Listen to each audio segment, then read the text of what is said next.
Hey Evan, it is Monday, May 30th, 2016. Recently I've been doing a lot of research into cold cases and true crime. Not only because I find them super interesting, like many people out there, I binge listened to season 1 of Serial, I'm working on season 2 right now, and thanks to you Evan, I listened to the last couple episodes of Reply All, where they've been focusing on this guy who says that he was wrongfully convicted of murdering somebody in, I believe, the early 90s. I find it all so interesting because what really gets to me is the he said, she said aspect of it. That what it really boils down to in a lot of cases is that somebody is lying and you have to figure out who it is. And a lot of the times you can, and a lot of the times you can't. Oh, it's so aggravating. I've been doing a lot of this research because I had this story idea for a long time that I've wanted to write, basically about a woman who investigates a cold case. Specifically that of somebody who is not even a teenager yet when they disappear. And one of the first things I read about 2 years ago, was the story of Carol Ann Dougherty. And today I'm going to tell you that story. Let's go back more than 50 years, October 22nd, 1962. It's a little bit before 4 p.m. That Carol Ann Dougherty has gotten home from school, changed in her play clothes, and gets on her bicycle to go to the library where she's supposed to meet up with her friends. There are conflicting reports that say that she's either 9 or 10 years old. If I had to hazard a guess, I'd say she's 10 years old, because other people mention the fact that her bike is new, and I'm guessing that it was a birthday present, because I feel like, especially in 1962, you don't just get a new bike. Carol Ann Dougherty was this Catholic schoolgirl, and she had been taught that when you pass by the church, you stop in to have a prayer. Apparently she did this a lot. Apparently this was a common thing, especially in these couple hours at the end of the day, after school, after work time. I guess so people could, I don't know, pray to God and absolve their sins for the days before they go home. How convenient. Anyways, she never makes it to the library. Her friends ride their bikes. They see her bike over at the church. Her books are still in the basket. And get this, they're 2 mystery books. How's that for cruel, cruel irony? And when they go to try the door of the church, it's locked. Which is especially suspicious since supposedly all these people are coming to pray. They wait around a little bit, they go on their way. 4:35 rolls around, she's supposed to have been home by now. Her mother is getting worried. She gets the car ready, she heads out, she sees her daughter's bike at the church. Now, her mom can't go in because she's not wearing her head covering, and I guess that was a big deal at the time. You don't go into the church if you're not wearing your head covering. So she stands in the doorway, which is apparently unlocked now. She peers around, she senses something. She rushes home, she gets her husband, they go back, and they find their daughter. Carol Ann Dougherty has been dragged up the stairs to the choir loft. She is naked from the waist down. She has been strangled, raped, gagged with her sock. She's dead. In one of her hands, she's clutching 2 dark pubic hairs, which are theoretically from her abuser, but we don't know for sure.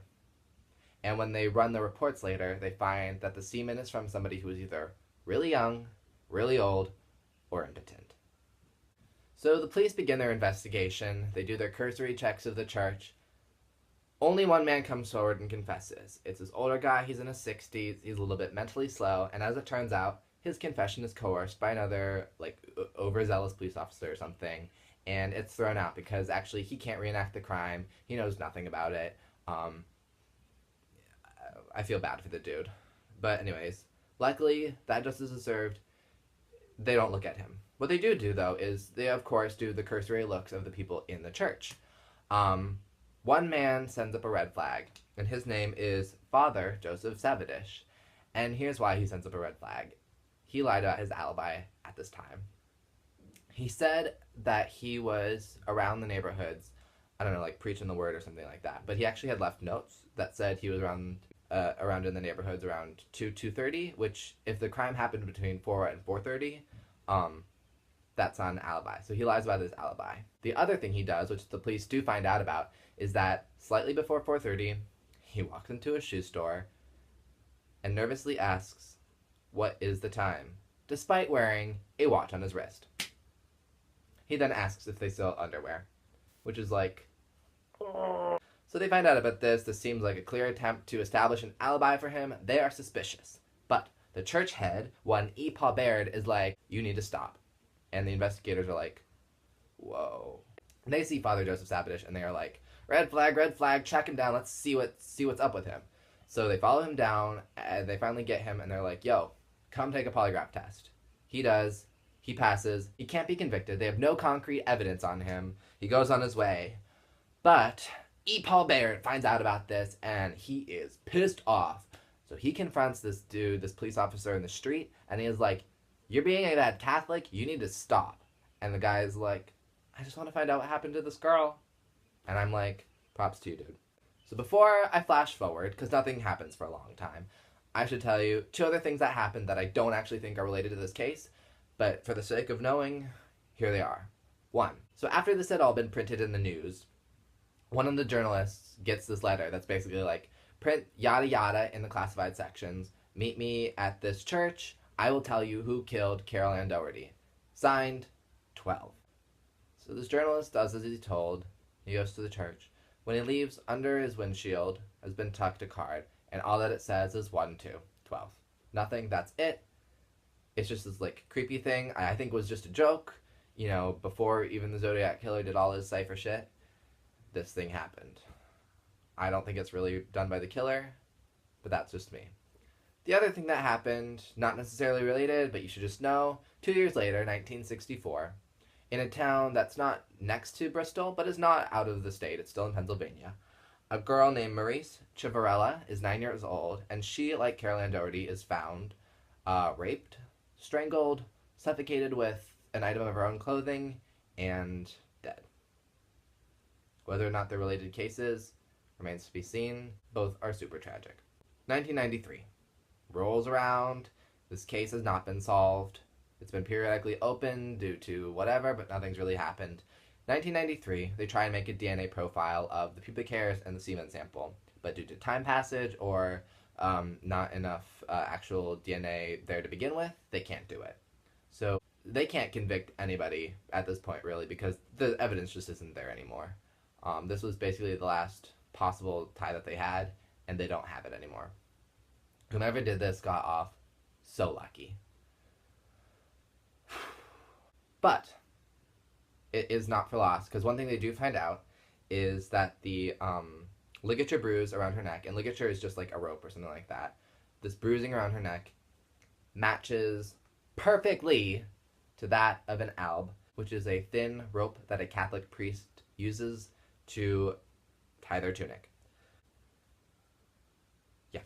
1994 rolls around, and a investigative grand jury is convened to look at this case. Father Joseph Sabadish is subpoenaed. He gives his testimony, but actually the jury doesn't care about him because he passed his lie detector test, and he doesn't seem that interesting. What they are interested in is this other guy who was 24 years old at the time of the murder, who was spotted in the vicinity, and his name is William Schroeder, or William Schrader. I cannot read my handwriting. It's one of those two. William something, yada yada. And why he was somewhat interesting is that, A, he gave a false alibi to the police. He said he had punched out of work at 4:30 when in fact he had punched out at 2:30. And B, he pleads the fifth in his testimony, which for the jury is like, what? It does not mean he is guilty. It means he does not want to cooperate. He had a small history of like petty crime. It was not violent. It did not involve children. It doesn't really fit his MO or whatever. He's not a compelling suspect. But for some reason, the jury is fixated on him, and this 1994 business is basically a waste of time. So 1999 rolls around, and Father Joseph Sabadish is 80 years old and dead. At his funeral, they non-ironically tell everybody he touched so many souls throughout his career, especially those of children. And then subsequently, a huge scandal erupted, where basically everywhere he went, he left this string of abused, molested children. He was a major pedophile, bad egg, overall skeevy dude. And it's really, really sad. the one thing I didn't tell you was that all the way back in 1962, in their initial investigation, a woman comes forward and tells the police that Father Sabadish had been calling her. She was a married woman, kind of soliciting her, flirting with her, and she was not into it, but he kind of was incessant about it. And he had told her that he was impotent, which is like... If you want to know more about her case, you can find it online. It's not a huge case. I think in Pennsylvania at the time it was a big deal, but it's not one that is talked about a lot anymore. I kind of think it slipped under the radars of other more high-profile cases.